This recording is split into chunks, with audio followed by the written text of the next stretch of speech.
Your personal trainer, Nicholas Mallory. Today I'm going to show you how to do the Thomas test, where we're going to look at three different things: hip flexor tightness, tightness or restrictions in the quads, and what angle that the foot is at. And then I'm going to go through and show you how to address each of those problems. I like this test because it'll show if your problem is due to tightness or more of just a muscle imbalance between the anterior and the posterior side of the hips.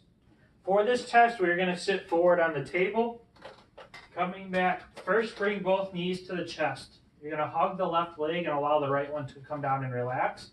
So what you're going to see here is my back of my leg is not resting on the table. My leg is bent past 90 degrees and my foot is kicked out. So this is a positive test for all three different things, and then I want to go through and I want to show you how to address each one. I want to show you how to properly stretch the hip flexor muscles. What most people will do is they'll go into this nice hyperextension, and you're not going to be stretching the hip flexor muscles or that well. When we are stretching into this, most people, what we're going to do is we're going to come upright or leaning back a little. Well, now we're going to hyperextension. We're compressing the lower back. Well, now what you just did is you took that psoas muscle, and now you're no longer stretching it. It attaches to each individual vertebrae. So to get that stretch there, you would have to be leaning forward. Come into hyperextension, you're not.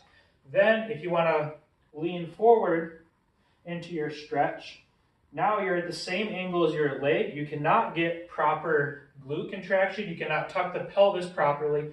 So you're no longer getting a very good stretch. So it's either hyperextension or you're leaning forward. Either one, you are not going to get a very good stretch. And that more stretches the hip capsule, not the hip flexor.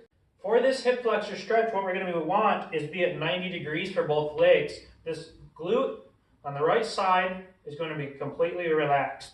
We're going to lean forward slightly with that glute still relaxed. Then we're going to contract it. It's going to pull us back to center. We're going to tuck the pelvis posteriorly, tighten up the stomach, and then reach straight up. So this is going to get a really nice deep stretch in these muscles, a little bit into the quad. But what else we are going to do to be able to stretch the spinal line through the hip flexor up to the chest is we're going to bring this arm forward, and this left arm is going to pull back.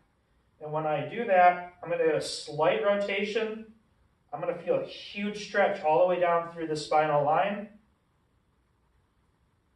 And that's going to be able to stretch that muscle out a lot more.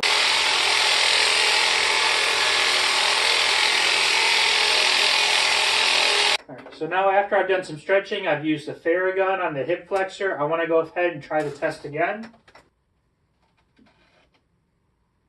Okay. All right, so that's not perfect, but I can feel that my leg is closer to the table because it's actually starting to touch it. So using the stretches, using the Theragun, I only did barely a minute of using the Theragun on myself, and it did make some changes. When we talk about muscle work, fascia tissue, you can't just do a session of stretching, a session of Theragun, and make permanent changes. That's not how the muscles work. That's not how fascia works. It's progressive. It takes time to make those adaptations, the changes to the tissue. You didn't get to this tightness or these problems overnight. For a lot of us, it was 5, 10, 20 plus years of getting here. You can't just get out of it overnight. It's going to take time and work to progressively make those changes to the tissue.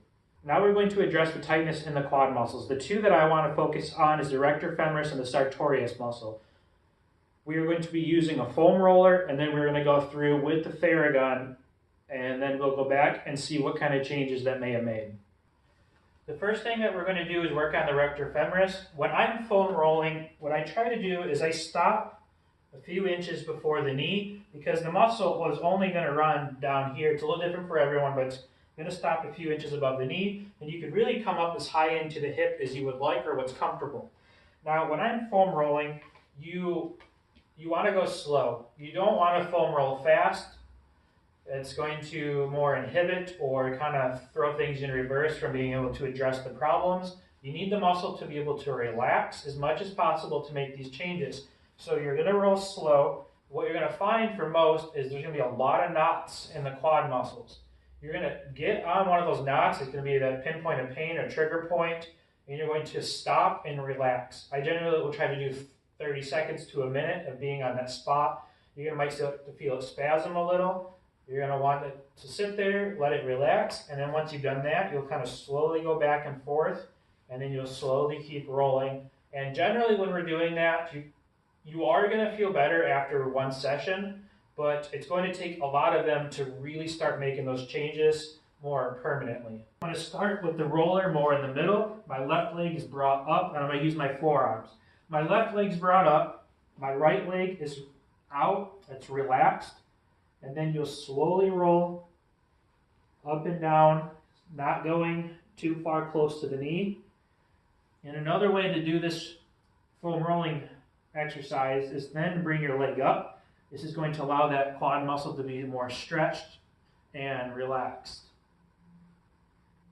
So then you'll just do the exact same thing, rolling slow and looking for those trigger points.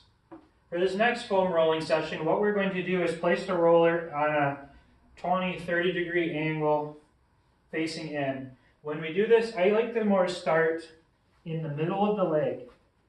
So what I'll find is that I come up, the roller is going to roll to the inside of the knee, and as we roll down, it's going to come out to more the outside of the hip, and then you can add a slight rotation to it, and it'll come in the inside and slightly rotate. And then when we do this, using the arms and that other leg to help move you so that you can allow this leg to relax as much as possible.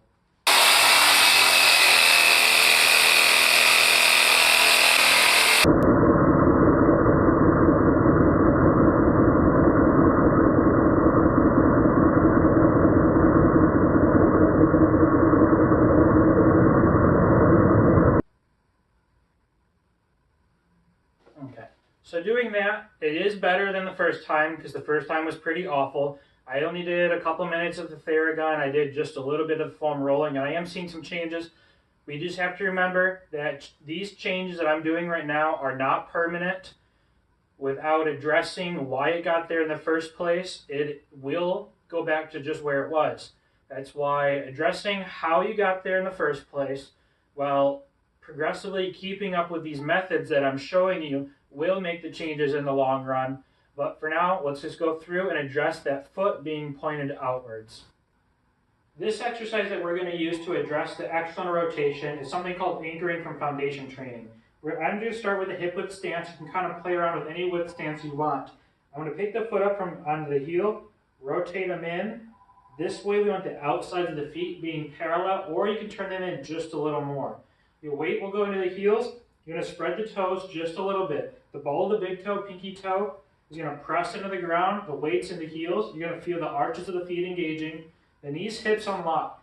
Allow the hips to pull back slightly to a hip hinge to avoid falling forward. And then we're going to gently squeeze the legs together from high up in the hips like you're trying to close the floor, not letting the knees move. We're going to hold this 15-30 seconds, do a couple of repetitions. We're going to be working on really strengthening the adductors, the internal rotators, and give those outside hip muscles a little bit of time to relax. And then we're going to go through with the Theragun, working on the psoas muscle on the outsides of the calf, get that to loosen up and address that little bit of external foot rotation. The reason we're doing that is because not always is external rotation from the hips, but it could be playing a little bit of a part on the lower part of the leg. And working on this muscle out here inside this side of the calf is just one way to address that. There are plenty of other things.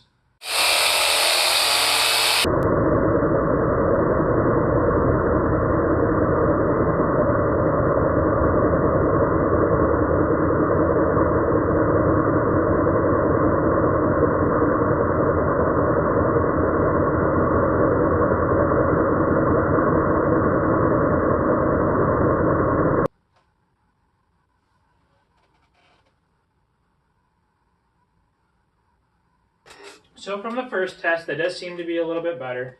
Those are going to take a lot of time. Like I said before, you can't just make permanent changes that fast. And I only spent a couple minutes each for each of these exercises. Was seeing a little bit of change, but due to the amount of time I've had to sit, driving, all the homework I've had, it's been insane.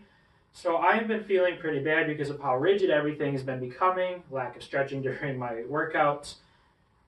So these did improve a little bit, but you have to stick with it. You have to be consistent. And the setback I've had is easily going to take me a couple weeks to really fix. And I just started classes again today, so that's going to be a lot of fun. But I hope that you did find these helpful, that we were able to take that Thomas test a little further rather than just the hip flexor, but address the quad, the angle that the foot is at, and be able to get a little bit more out of it. But thanks for watching. Have a good day.